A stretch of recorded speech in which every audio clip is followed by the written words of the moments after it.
안녕하세요. 찰스 점주입니다. 3강입니다.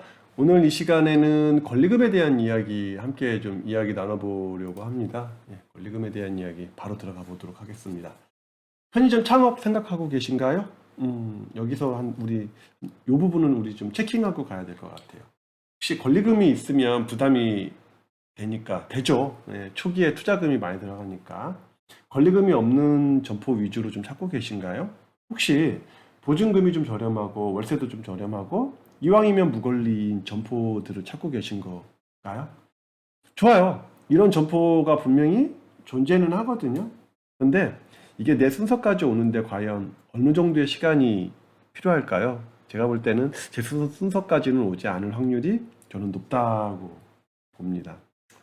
만약에 어떤 점포가 있어서 계약을 했어요. 근데 방금 이런 점포가 있어. 근데 제대로 분석을 안 하고 어떻게 보면 덜컥 계약을 했어요.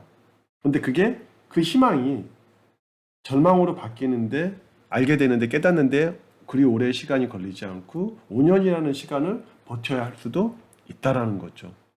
이게 우리한테는 되게 큰 데미지가 되겠죠. 그래서 오늘 이런 이야기를 가지고 조금 더 깊이 있게 한번 같이 좀 이야기 좀 나눠보는 시간을 좀 가져보려고 합니다. 한번 또 들어가 보도록 하겠습니다. 권리금이랑 월세는 분명히 어떤 관계가 존재가 합니다. 그래서 그 이야기는 권리금은 월세랑 이 고정비가 되겠죠? 깊은 연관성이 있어요. 그래서 월세가 비교적 저렴한 곳들이 권리금이 좀 더 단단하게 형성이 되었다라고 보시면 됩니다. 그래서 매출 이익 대비 월세는 고정비가 되겠죠. 변동비 고정비에서 고정비로 월세가 좀 더 낮게 책정되어 있다라고 보면 됩니다. 이것이 권리금이 단단하게 형성되어 있는 곳이 대략적으로 이렇게 책정되어 있다라고 보시면 될 것 같고요. 이렇게 형성된 권리금은 뭐 누구나 알다시피 5년 후 양도할 때 좀 더 부드럽고 매끄럽게 보전받을 수 있고 양도할 수 있다라고 우리가 보시면 되겠죠. 이거는 누구나 이제 대략적으로 알고 있는 내용인 것 같고 조금 더 깊이 있게 한번 더 들어가 보도록 하겠습니다. 들어가 봐야죠. 권리금이랑 월세의 관계에 대한 이야기 조금 더 깊이 있게 좀 더 해볼게요.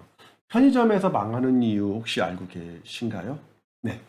고정비, 이 월세하고 인건비가 우리의 매출, 순이익을 감당해내지 못하기 때문인 거죠. 밑 빠진 독에 물을 붓는 격이라고 보시면 될 것 같은데 여기에서 물은 노동력을 의미하는 거죠. 그러니까 예를 들면 월세가 높으니까 인건비를 아낀다라고 생각해서 자기가 8시간을 일을 해야 될 거를 14시간, 16시간씩 이렇게 일을 해서 독에 물을 붓는데 그 독은 밑이 빠진 독인 거죠. 계속 우리가 넣어도 고정비는 높게 책정되어 있기 때문에 남아있는 물은 맨날 부족하게 되는 거죠. 이게 계속 5년이라는 시간 동안 어떤 악순환이 될 수도 있다라는 거죠. 그래서 여기서 이제 탄력을 받으면 되는데, 그러니까 탄력이라는 건 매출 상승이 되어야 하는데, 한계 상권을 가진 편의점은 이 문제 해결이 쉽지 않습니다. 이게 문제라는 거죠. 그래서 월세가 정말 무서운 거라는 거죠. 제가 한번 예를 한번 들어볼게요.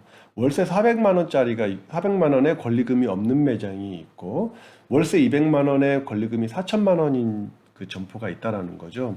일본 같은 경우는 월세 400만 원이면 권리금이 없으니까 내가 권리금 없으니까 이제 5년 뒤에 뭐 권리금을 내가 1억 정도 받을 수 있지 않을까? 라는 이 생각은 저는 희망 고문이라고 생각을 하는 거예요.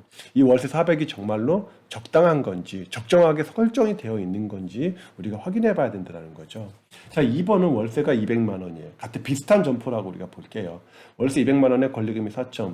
권리금은 그 동네 수준 대비해서 적정하게 평가가 되어 있는지 설정이 되어 있는지 우리가 확인을 했다 치고 월세도 동네 대비 수준 대비해서 적정하게 설정이 되어 있다라고 판단이 되었을 때 이 1번은 지금 여기보다 200만 원을 더 낸 거잖아요. 그러면 2년 정도 계약을 하면 200만 원씩 2년이면 200만 원에 2,400만 원, 4,800만 원에 이거보다 4,800만 원을 더 내는 거잖아요. 결국에는 이 권리금이네요. 어떻게 보면 800만 원을 더 내는 거잖아요. 근데 여기서 문제가 하나 있는 거예요. 자, 이 설명을 제가 좀 드리겠습니다. 자, 이 1번이라는 사람은 권리금은 없지만 2년 약정 할부 개념으로 낸다라고 이제 보시면 돼요. 요것까지는 우리가 이해할 수 있어. 근데 월세가 높이 책정되었잖아요.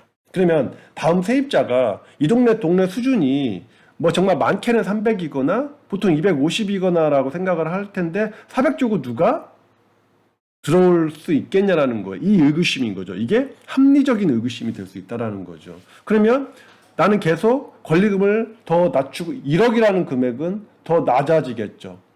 8천, 6천, 3천. 정말로 안 되면 매출이 따라오지 못하면 무권리, 더 나아가서는 역권리가 될 수도 있다라는 거죠. 이게 무서운 거죠. 무권리 좋아했다가 역권리로 나갈 수 있다는 거죠. 월세가 정말로 왜 무서운 건지 이제 좀 이해가 되시죠? 무권리 점포 얘기 조금만 더 하고 가겠습니다. 무권리 점포는 어떤지. 무권리 점포는 임대료가 높게 책정되어 있는 경우가 많아요. 앞에서 말씀드린 것처럼 사실상 무권리가 아니죠. 2년 약정 할부라고 우리가 보자고 했었죠. 무권리 점포는 5년 동안 주변 시세보다 높은 월세를 낸 것이 결국 권리금이라고 우리가 보시면 될 것 같습니다. 무권리금 점포의 최후. 무턱대고 5년 뒤 권리금을 1억, 8천, 6천, 3천 받을 수 있겠다 희망 고문하고 계신가요? 엔딩은 해피엔딩이 안 될 확률이 높죠. 새드 엔딩이 될 확률이 높다라는 거죠. 5년 뒤 무권리로 양도, 무권리는 어떻게 보면 양반일 수 있어요. 더 심하게 말하면 역권리로 양도하는 경우를 저는 주변에서 정말 많이 봤습니다. 무서운 거죠. 자, 정리해 드리겠습니다. 권리금이 있는 매장, 편의점에 대한 이해도가 좀 낮은 경우에는 권리금을 주고 창업하는 것도 방법이라면 방법입니다. 그러니까 무권리라고 무조건 우리가 좋아하지는 말자. 합리적 의구심을 품어보자라는 겁니다. 대상점 선택할 때 이거 세 가지 좀 챙겨봤으면 좋겠습니다. 1. 시설이 노후화되지 않았는지. 시설이 노화되면 또 시설을 넣어야 되잖아요. 본사에서는 먼저 지원을 하지만 그게 다 감가상각 나중에 뭐 중간에 해지를 했을 때 위약금에 대한 부분으로까지 연결이 되는 거니까 이 노화되는 부분이 있는지 또 다시 해야 되는 부분이 있는 건지 한번 챙겨보시고 시설 컨디션을 확인해 보시라는 얘기고 권리금이 적정하게 책정되어 있는지도 확인해 보시라는 얘기고 월세가 상권 대비 적정하게 책정되어 있는지도 이렇게 확인해 보시라는 겁니다. 이 세 가지를 확인해 보시는 거고 방법은 인테리어 비용이 세이브가 되죠. 그러니까 시설이 노후화되지 않았다면 인테리어 비용이 세이브가 되고 나중에 5년 뒤에 일시지원금을 본사랑 협의를 할 때 상향 지원이 될 가능성이 높아진다는 거죠. 그리고 5년 뒤에 중간에 매매 의사가 있을 때 손해 없이 권리금에 대해서 적정하게 어떤 탄탄하게 단단하게 책정이 되어 있을 때에는 내가 5년 뒤 또는 중간에 매매 의사가 있을 때 손해 없이 매매 가능성이 높아질 수 있다는 거죠. 월세가 얼마나 무서운 건지는 이제 깨달았으니 이 문제는 해결되었다 저는 생각이 됩니다. 자, 이제 정리해 보겠습니다. 1번 무권리에 보증금이랑 월세 싸다고 덜컥 계약하기 있기 없기 안 됩니다. 이 점포를 나 혼자 욕심내서 계약했던 거였구나 를 깨닫기까지는 오래 시간이 안 걸리겠죠. 그래서 항상 월세라든지 권리금이 책정이 잘 되어 있는지 꼭 확인하시기 바라겠습니다. 그냥 그때 당시는 야 나는 왜 이렇게 운이 좋아 라고 생각하지만 이게 나 혼자 욕심내서 계약했던 거였구나 라는 거를 깨달으면 안 되겠죠.